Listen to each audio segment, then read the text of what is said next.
नाजरीन आदाब, प्रोग्राम बात से बात निकली का एक और ताज़ा शुमारा लिए हम आपकी खिदमत में हाजिर हैं। नाजरीन, एंटरटेनमेंट इंडस्ट्री जिसे शोबिज भी कहा जाता है, जिसमें टेलीविजन, रेडियो, सिनेमा, म्यूजिक ये सब आते हैं। इसी से जुड़े आज के हमारे मेहमान हमारे स्टूडियोज में तशरीफ फरमा है। जी हां, हम बात कर रहे हैं सज्जाद अहमद गंदूर साहब की, जिन्हें आप सब सज्जाद खान के नाम से जानते हैं। सज्जाद साहब, आपका खैर मकदम करते हैं। जी शुक्रिया आपका। देखने वालों की खिदमत में मेरा सलाम। वालेकुम अस्सलाम। सज्जाद अहमद गंदरू से सज्जाद खान आप कैसे बने? हाँ, बहुत खूबसूरत। ये बहुत लंबी दास्तान है। इट वॉज ईयर 86-87 जब मैं घर से चोरी चोरी ऑडिशन देने, ये जब ये दूरदर्शन हुआ करता था, आया तो वो फॉर्म भरा जाता, भी भरा जाता है जी। तो उस वक्त मैंने लिखा था सज्जाद अहमद, न खान लिखा था न गंदरू लिखा था, क्योंकि मेरे घर वाले चाहते थे कि मैं पढ़ाई की तरफ ध्यान दूं, जिस तरह कोई माँ बाप चाहता है जी। बिल्कुल। तो वो डर था जो मैंने फिर ज्यादा देर छुपा नहीं वो, ऑब्वियसली, बिकॉज स्क्रीन पे जब देखा गया मुझे जी, तो फिर ये ट्रेंड ही बन गया सज्जाद खान जी। तो सज्जाद साहब, आपसे ये जानना चाहेंगे कि क्या वजह थी कि पेरेंट्स इस चीज में आपको सपोर्ट नहीं कर रहे थे और आप डर की वजह से आपने अपना नाम सज्जाद अहमद गंदरू से सज्जाद खान लिखा? ऐसी कोई पर्टिकुलर वजह थी? जी नहीं, बेसिकली मेरे घर में, मैंने शुरू में कहा, घर में सभी पढ़े लिखे लोग हैं, तो वो चाहते थे कि ये बेटा पहले पढ़ाई करे, उसके बाद जहां भी जाना चाहिए, जिस तरह बाप चाहता है तो ऐसा हो। तो असल वजह यही है, मेरे घर का माहौल, because I am the only guy from my dynasty जो ये आर्ट से वाबस्ता है। ये बचपन का शौक था मेरा जी। तो सज्जाद साहब, ये तब की बात है जब वो लोग आपको सपोर्ट नहीं करते थे इस प्रोफेशन में, या वो नाराज हो जाते अगर आप इस आर्टिस्ट की लाइन में आ जाते। आज की अगर हम बात करें तो आज क्या वो आपको सपोर्ट करते हैं? क्या आज इस फील्ड में आपको उनसे सपोर्ट मिलता है? अब देखें, अब मैं माशाल्लाह खुद भी फैमिली वाला हूं। अब उनका सपोर्ट या ना सपोर्ट, बेसिकली मैंने जो सपना था कि मुझे आर्टिस्ट बनना है, एक्टर बनना है, अल्हम्दुलिल्लाह अल्लाह ने वो सुन ली मेरी। अब मैं क्या करता हूँ क्या नहीं करता हूँ, लेकिन एक होती है वो जॉब सेटिस्फेक्शन जी। कोई कहीं नौकरी करता है तो वो खुश होता है जी। इसी तरह ये प्रोफेशन को लेके मैं बहुत सेटिस्फाइड हूँ, बहुत ज्यादा। लोग जानते हैं, लोग इज्जत देते हैं, 10 में से 5 लोग जानते हैं, इससे बढ़कर क्या चाहिए। बहुत खूब। तो आपसे ये जानना चाहेंगे कि इस फील्ड में आने के लिए, क्योंकि ये फील्ड जो है एक आर्टिस्ट, एक ऐसी इंडस्ट्री है जहां पर बहुत ग्लैमर है, बहुत पैसा है, बहुत पॉपुलैरिटी है, तो ये वजह बनी कि आपने इस प्रोफेशन को चूज किया कि वजह कुछ और थी? नहीं, बेसिकली मैंने आपसे शुरू में कहा था मेरा शौक था। मेरी पैदाइश जो है, मेरी पैदाइश हुई बेसिकली सभागदल, एक इलाका है नारायणपुरा, वहां से मेरी हुई है। देन हम यहाँ जवाहर नगर में आए, तो ये विसिनिटी में सब वो थिएटर वगैरह थे, तो मैं फिल्में देखने जाता था। अच्छा, मजे की बात ये है, जिस एक्टर को मैं देखता फिर मैं वो डायलॉग घर में दोहराता था जी। पता नहीं गलत फहमी थी या सही फहमी थी कि मुझे लगता था कि मैं ये एक्टर से ज्यादा अच्छा कर पाऊंगा जी।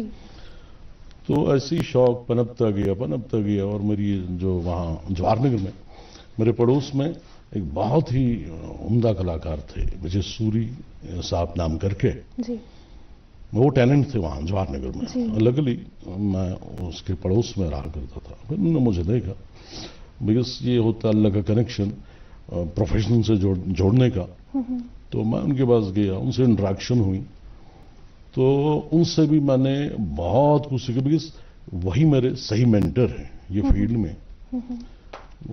तो उन्होंने मुझ पे बहुत मेहनत की, बहुत मेहनत की, तो शुक्र मैं उनका नाम कहीं किसी हद तक, मुझे लगता है ऐसा पब्लिक कहती है, कि जिंदा रख रहा हूं। जी, तो बात हुई कि आपने उनसे सीखा, तो अगर हम किसी भी फील्ड की बात करें, किसी भी प्रोफेशन की बात करें, तो हर किसी फील्ड में जाने के लिए, किसी ना किसी प्रोफेशन को चूज करने के लिए हम ट्रेनिंग करते हैं, कोई कोर्स करते हैं, राइट? जैसे कि अगर आप डॉक्टर बनना चाहते हैं तो आप डॉक्टर का कोर्स करते हैं, अगर इंजीनियर बनना चाहते हैं तो इंजीनियर का कोर्स करते हैं।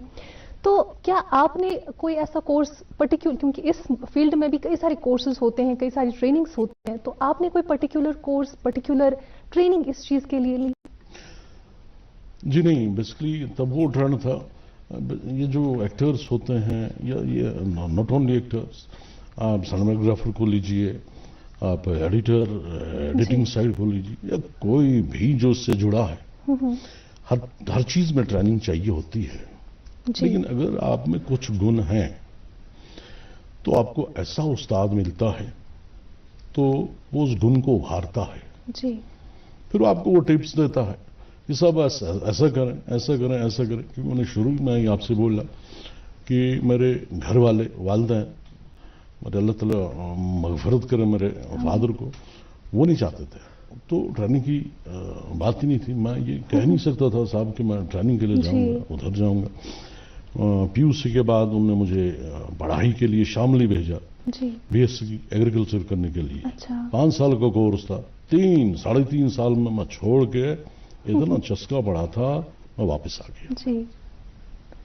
तो ट्रेनिंग बहुत जरूरी है इसमें लिए। अब आपने बहुत अच्छा ये सवाल छेड़ा कि जो भी बंदा आना चाहे या आ रहे हैं, वो माशाल्लाह वो तो बड़े गुणी एक्टर हैं या जो भी प्रोफेशन से वाबस्ता है, तो बाज़ाब्ता ट्रेनिंग लेके ही आए तो बेटर है। This very good question. वो तो आपने बहुत अच्छी बात कही। सजाद साहब, जब आपने कई सारे रोल्स ऑब्वियसली किए हुए हैं, तो कोई ऐसा रोल था कि आपको पसंद नहीं आया, आप स्क्रिप्ट पढ़े बगैर उस रोल को एक्सेप्ट करते थे, या कोई ऐसा रोल होता था जिसके लिए आप मना कर देते थे? मैंने बोला जी 86-87 से मैं दूरदर्शन से वाबस्ता हूं टिल नाउ। अभी वैसा कोई रोल मुझे मिला ही नहीं मेरे एक्टर को, मेरे कैरेक्टर को, जो मेरा अंदर जानवर है, कि कहीं सेटिस्फेक्शन मिले। मैं खोज रहा हूं उस एक्टर को, उस स्टोरी को, कि जो मैं कर पाऊं। ये मेरी बड़ी दिल की ख्वाहिश है।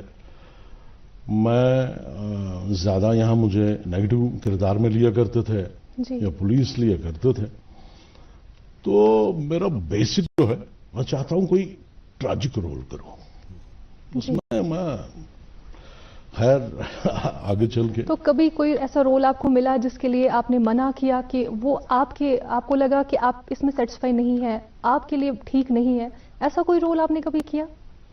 नहीं, अल्हम्दुलिल्लाह जो भी रोल मिले, क्योंकि जो हमारे ये डायरेक्टर साहिबान होते हैं जी, स्टोरी पहले उनके पास आती है, तो फिर उसमें वो वर्कआउट करते घर में, तो उनके सारा दिमाग में होता है कि किसको कौन सा रोल सूट होगा। कई नाइंसाफियां होती है, बट ऐसा ज्यादा नहीं होता कि ये साहब वो रोल करेगा, क्योंकि ये जो डायरेक्टर साहिबान हैं ये भी हमारे उस्ताद हैं, क्योंकि हर ड्रामे में वो सिखाते हैं जी। कि सब अभी हम बात कर रहे हैं, ये कितनी मेहनत इन्होंने की, तब जाके सेट बन गया जी। अब मैं एक्टर हूं, खालिस एक्टर हूं, मैं ये क्रिएशन मेरे दिमाग में आएगी नहीं। सो ये सारा माहौल यही डायरेक्टर हजरात क्रिएट करते हैं, तो उन्हें पता होता है कि साहब ये करेगा रोल, और ना चाहते हुए तो रोल छोड़ नहीं सकता आदमी। मैं अपनी बात, लेकिन यहाँ पर मैं आपको सजाद साहब रोकूंगी कि एक एक्टर जो होता है, जब उसे रोल दिया जाता है, उसे स्क्रिप्ट दी जाती है, तो ऐसा होता है कि उसका हक बनता है कि अगर उसे रोल पसंद नहीं आया तो वो उस रोल के लिए मना कर सकता है। कई सारे एक्टर्स, बॉलीवुड एक्टर्स हमारे हैं जिनका हमने इंटरव्यू देखा हुआ है, कहते हैं कि बहुत बार ऐसे रोल्स उनके पास आए, बहुत सारी स्क्रिप्ट्स उनको मिली जिनके उन्होंने मना किया। तो ये एक एक्टर का हक बनता है। तो मुझे लगता है अगर आपको कोई रोल ऐसा पसंद नहीं। पापा, यहाँ से अपना प्लॉट शुरू होता है, मैं आपको लेआउट दिखाता हूँ। ये आपका रूम और इस साथ में बैल्कनी, और इस मिट्टी पे घर। पापा साहब, बेटा, घर जिंदगी में एक ही बार बनता है। भरोसा रखिए, घर मजबूत ही बनेगा। एक है मौका, इसमें सब लगाऊंगा। अपने इरादों से मजबूत एक घर बनाऊंगा। भिजवाना सिर्फ अल्ट्राटेक ही। अल्ट्राटेक ही क्यों?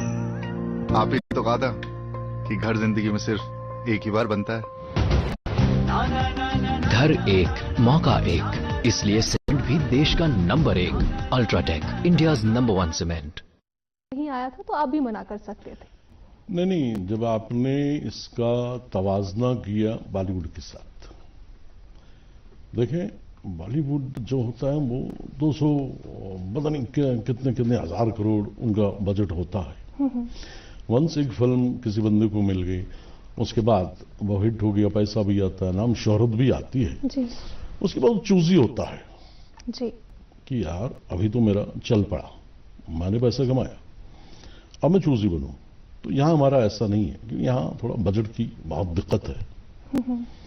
तो इसमें जो मिलता है वो शुक्र अल्लाह का मिल गया जी, ना की गुंजाइश नहीं है उस पर्सपेक्टिव से, क्योंकि आप तवाजना करती हैं बम्बई फिल्म इंडस्ट्री के साथ। तो हक है हर किसी का छोड़ने का, ऐसा कुछ नहीं है। जी बिल्कुल सही बात। तो आपने बहुत सारा काम कश्मीर में किया हुआ है, क्या बाहर आप कभी गए, कभी कोई काम आपको बाहर से ऑफर हुआ, कोई रोल बाहर से आपको ऑफर हुआ? ये मजे की बात है जी। यहाँ 10-15 साल पहले यहाँ एक मंडी है जहाँ हम बैठा करते हैं, जैसे श्री राम सेंटर है दिल्ली में, यहाँ है जीरो ब्रिज, वहाँ हम बैठा करते हैं, चाय पीते हैं, गप्पे करते हैं, एक दूसरे का दुखड़ा सुनते हैं, सुनाते हैं, हवाई बदन कहाँ कहाँ पहुँचते हैं। सॉरी।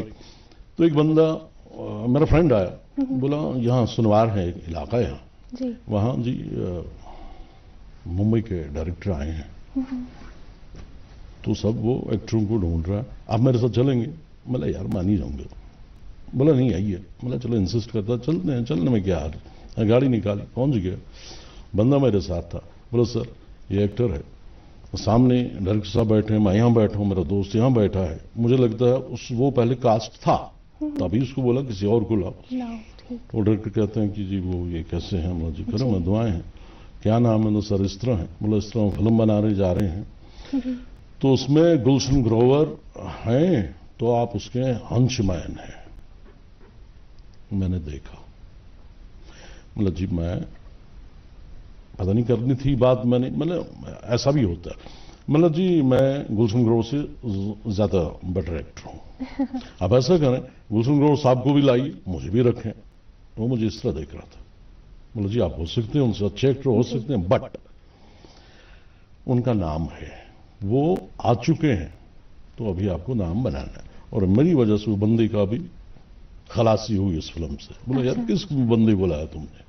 ये मुझे कहता मैं तुम्हारे हो सकता है, लेकिन ऐसा नहीं कहना चाहिए था, ऐसा ऐसा भी होता। तो वो रोल आपने किया? अरे मेरे दोस्त को निकाला जो कास्ट में था, मेरी इससे मेरे इस कहने से उसे मैं मुंबई चला गया। जी। मुंबई चला गया, लेकिन थोड़ा लेट चला गया वहां पे, बिकॉज एक एज होती है हर चीज में करने की। जी। तो वहां कई ऑडिशन दिए, अच्छे अच्छे दिग्गज बैनर्स के तहत। अच्छा शुक्र अल्लाह ताला का, जब ऑडिशन देते थे तो अपना नाम बोलना पड़ता है, वो सारा हाइट वगैरह पता नहीं कहाँ से है वो, ये अलहमदुलिल्लाह किसी ने हर जगह appreciation I, but at the end ये फिल्म इंडस्ट्री है, इसमें टाइम लगता है। यहाँ से वालिद मेरे जिंदा थे, अल्लाह ताला उन्हें मगफिरत करे, वो मुझे हर 10 दिन की बात कहते हैं क्या से फिल्म मिले। अरे यार मैंने बोला मैं तो फंस गया। वहां अनु मलिक के भाई हैं डब्बू मलिक, मैं उनके वहां गया था ऑफिस में। अबू मलिक? हाँ जी, हाँ जी, उनके साथ इंटरेक्शन हुई, 10 मिनट 15 मिनट आधा घंटा उसने मेरे साथ बात की। तो फाइनली बोला चाय लो। बोला जी चले ठीक है। बोला एक नसीहत करूंगा, यहां टिकना, सज्जाद खान यहां टिकना, क्योंकि पहले शख्स हो जिसको मैं कहता हूं। बोला ये टीवी नहीं है, ये फिल्म इंडस्ट्री है, ये महानगरी माया नगरी है। सॉरी। तो बोला जी ठीक है, लेकिन वालिद साहब ने को तो वो तो बने फिल्म कार चले, तो उसी कश्मकश में मैं वापस निकल चला। मतलब फिर मैंने थोड़ा कैलकुलेशन भी किया, अगर मैंने 5 साल यहाँ दिए या 2 साल व्हाटएवर, तो यार मैं अब एज कैलकुलेट करने लगा। जी। तो फिर मैं इस तरह करूं, फिर मुझे चांस मिला, फिर मैं एस्टैब्लिश कब हो जाऊं, तो मतलब नहीं, इट्स बेटर टू क्विट। तो क्या आज उस बात का अफसोस है कि कुछ साल पहले अगर आप वहां चले गए होते तो आज आपको हम कई सारी बड़ी बड़ी मूवीज में देख पाते? मुझे किसी बात का अफसोस नहीं है, यह हकीकत है फरजाना जी, ये हकीकत है। जो भी मैंने अच्छा करना चाहा, पता नहीं वो क्यों रिवर्स में आता गया, और मैं एक्सेप्ट करता गया। ऐसा कुछ मुझे किसी बात का मलाल नहीं है। अल्लाह ताला ने जो दिया उसमें बड़ा सेटिस्फाई हूं, बिकॉज मैं ज्यादा नहीं सोचता जी। तभी थोड़ा बेफिक्रा हूं। तो आपसे बात करता हूं, बड़ी खुशी हुई कि आप जैसे टैलेंटेड लोग हैं इस फील्ड में आ रहे हैं, मुझे बड़ी खुशी हुई, मैं आपसे बात कर रहा हूं। तो चलिए अब आते हैं हम अपनी कश्मीर में, जहां पे आपने कई सारी शूटिंग्स की हैं, कई सारे लोकेशंस पे आप गए हुए हैं। जी। तो कोई ऐसा इंसिडेंट किसी शूटिंग प्लेस पे, किसी जगह पे जहां पे आपने शूटिंग करी है, कोई ऐसा इंसिडेंट जो आप हमारे साथ, हमारे नाजरीन के साथ शेयर करना चाहेंगे? मैं इंसिडेंट्स का सिंबल हूं। जैसे फलां जगह कुछ होता है तो यार फलां शख्स को पकड़ो, ऐसे ही शूटिंग लोकाल्स पे हम जब जाते हैं, एज पर जो रिक्वायरमेंट होती है डायरेक्टर साहब या प्रोड्यूसर साहब की, बुक किया जाता है। कई महीने लगते हैं, कई दिनों लगते हैं, कोई 5 दिन लगते हैं, 2 दिन, हफ्ता या दिन में ही। तो मैं गुलमर्ग में था, हाँ गुलमर्ग, एक बहुत बड़ा क्रू था, मेरे दोस्त के डायरेक्टर थे जी। लेकिन उस दोस्त को मेरी एक कमजोरी थी, वो मुझे बहुत अच्छा एक्टर मानता था, अब भी मानता है। आप तो है माशाल्लाह। नहीं, ऐसा चले, अल्लाह शुक्र है, आप खुद अच्छे हैं इसलिए आपको अच्छा ही दिखता है। तो वो बंदा, वो दोस्त मुझे कहता है, दिन में अच्छी शूटिंग, अच्छा वो पैकअप के बाद, पैकअप होता जब शूट बंद होता है जी। तो फिर अपना अपना रूम अलॉट किया जाता है एक्टर्स को। तो मुझे रात के 9:30 बजे नॉक होता है, मैं पता नहीं मैं किस हालत में था, मैंने दरवाजा खोला, सामने मैंने देखा, अरे यार, मतलब जनाब हुक्म करें, तुम देखो सज्जाद खान, अगर कहीं कुछ हुआ तो सबसे पहले मैं तुम्हारे घर ये कमरे में रेड डालूंगा। मतलब क्यों? बोला नहीं, तो आदमी बड़ा ये है। मतलब चलो कोई नहीं, मतलब इनकी मोहब्बत ही है कि उन्हें मुझ पे ये है, चलो कहीं कुछ होगा। तो ऐसा है, कई वाकयात हैं, कुछ खटी हैं, कुछ मीठी हैं, लेकिन एट एंड जो ये है फील्ड, ये मजेदार फील्ड है। वो तो सही बात है।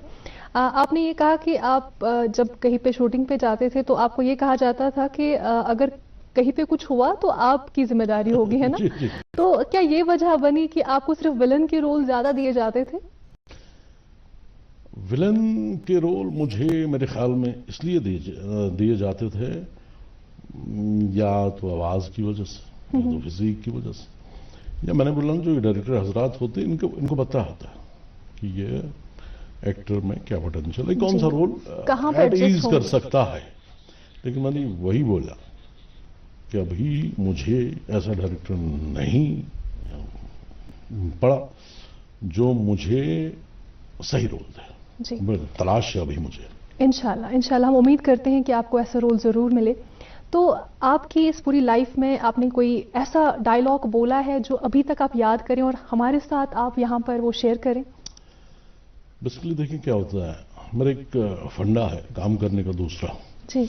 अब मेरे पास स्क्रिप्ट आती है तो मैं थारोली देखता हूं, मैं डायलॉग याद नहीं करता, मैं सिचुएशन देखता हूं।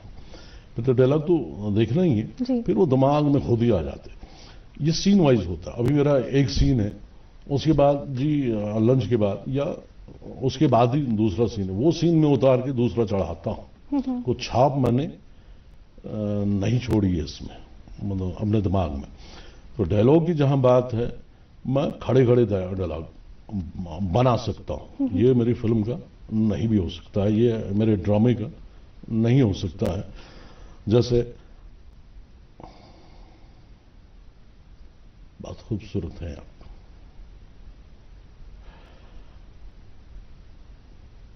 बहुत चाहत थी कि मैं ये साहब, भूकंप सुरक्षित मकान बनाने के लिए क्या खिड़कियों और दरवाजों का भी विशेष ध्यान रखा जाता है? जी हाँ, अगर आपका मकान भूकंप जोन 4 या 5 में है तो एक मंजिला इमारत की भारवाही यानी लोड बेयरिंग दीवारों में खिड़कियों और दरवाजों की लंबाई दीवार की लंबाई की तुलना में 50% तक ही रखें। 2 मंजिला इमारत की दोनों मंजिलों में ये 42% तक ही रखें और 3 मंजिलों में ये घटकर 33% रह जाएगी। घर सुरक्षित तो आप सुरक्षित। पढ़ता है, खेलता है, झूलता उछलता है, दौड़ता कभी कभी दौड़ कर आता है, आगे आगे बढ़ता है इंडिया, अमूल दूध पीता है इंडिया। आपके सामने कुछ बोलता, लेकिन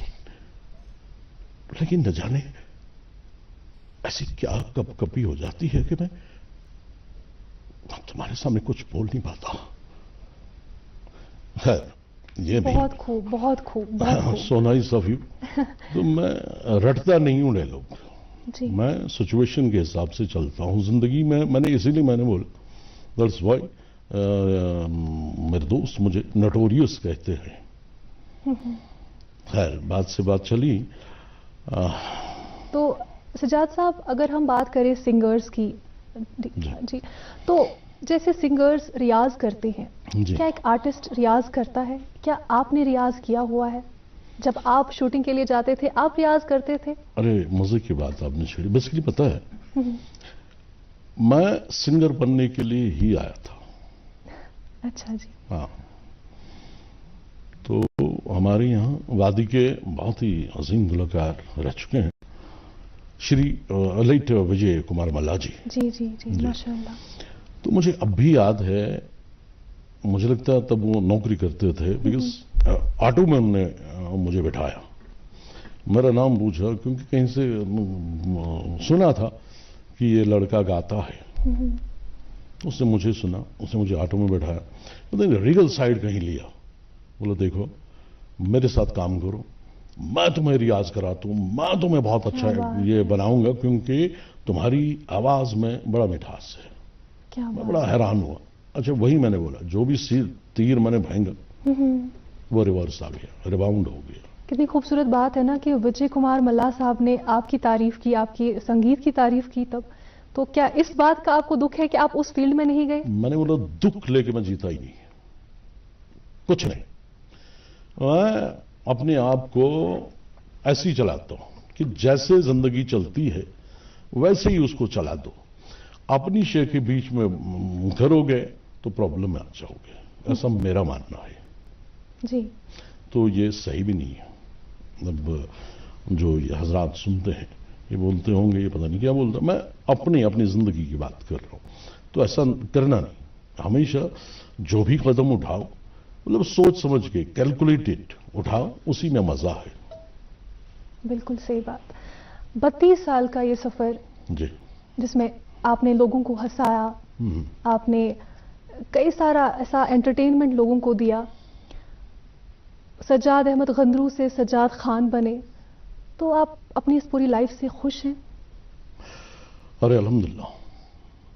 आपको लगता है मैं खुश हूं? लगता है आपको मैं खुश हूं? आपके चेहरे पे ये उदासी क्यों है फिर?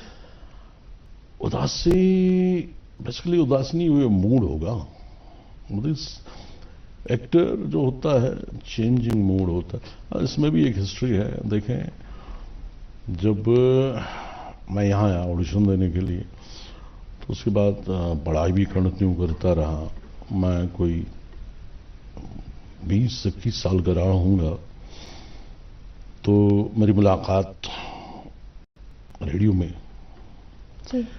मिस वहां मैं ये भी था कैजुअल अनाउंसर। तो मेरी मुलाकात एक मुझसे हुई, उसके बाद वो शादी हुई हमारी। अच्छा जी। उसके बाद वो शादी 10 साल चली, 2 बच्चे हैं, तो शादी टूट गई। उस बात का मलाल है कि ये क्यों टूटी। अब मुझे लगता है कि सज्जाद तो इन्फीरियरिटी कॉम्प्लेक्स का शिकार था। बिकॉज वो जो औरत थी, अब मैं मिसेस नहीं कह सकता बिकॉज ये गुनाह है, तब उनकी नौकरी लग गई थी, 30-35 हजार उनकी सैलरी थी, और मैं यहां से कुछ 100-150 रुपए एक ड्रामे का लेता था। अच्छा। तो बाद में मुझे लगा नहीं, मैं गलत आदमी हूं। सो कुछ वजह यह भी होगी उदासी की, कुछ वजह यह भी होगी कभी वो रोल जो अंदर मेरे बड़ा है, दैट मीन्स वो जिंदा है, वो उदासी बन के मेरे चेहरे पे आया है। तो मैं बहुत मशहूर हूं आपका कि आपने अपना ये क्वेश्चन मुझे इसका मतलब सज्जाद अहमद गंदरू साहब में अभी भी सज्जाद खान का कैरेक्टर जो है वो जिंदा है। अरे वाह जी वाह। मैंने बोला ना, मैं एक्टर मरते नहीं हैं, एक्टर हमेशा जिंदा रहते हैं। तो मैं चाहता हूं अपने ये कैरेक्टर को आपकी दुआओं से, अल्लाह ताला की मदद से, अपने फैन हजरात की बदौलत इसको हमेशा मैं जवान रखूं, इंशाल्लाह, ताकि ये मुझे जवान रखे। इंशाल्लाह इंशाल्लाह। सज्जाद साहब, आपसे कई सारी बातें अभी भी करना चाहते हैं, लेकिन वक्त की कमी की वजह से पॉसिबल नहीं हो पाता है। तो इस प्रोग्राम के आखिर पर हमारे यूथ के लिए आपकी मैसेज क्या होगी जो इस फील्ड में आना चाहते हैं? यूथ के लिए यही मैसेज है जो आपने मुझे बीच में बोली, प्रोग्राम के बीच में, कि जो भी ये बहुत ही अच्छा, बहुत पाक ये है फील्ड जिसे आर्ट कहते हैं, कोई भेदभाव नहीं है इसमें, कुछ नहीं है। अब जो भी बच्चा इसमें आना चाहें वो बाज़ाब्ता ट्रेनिंग लेके आए, पूरे मतलब इक्विप्ड आए जी, कि लगे उन्हें नहीं, कोई पछतावा नहीं है जी। यही मेरी गुजारिश है। बहुत बहुत शुक्रिया, आपने अपना कीमती वक्त निकाला और हमारे स्टूडियोज तशरीफ आए, आपका बहुत शुक्रिया। नाजरीन, ये था आज का प्रोग्राम बात से बात निकली। एक और शुमारे में आपसे फिर मुलाकात होगी। जब तक के लिए आपको और हमारा अल्लाह निगहबान।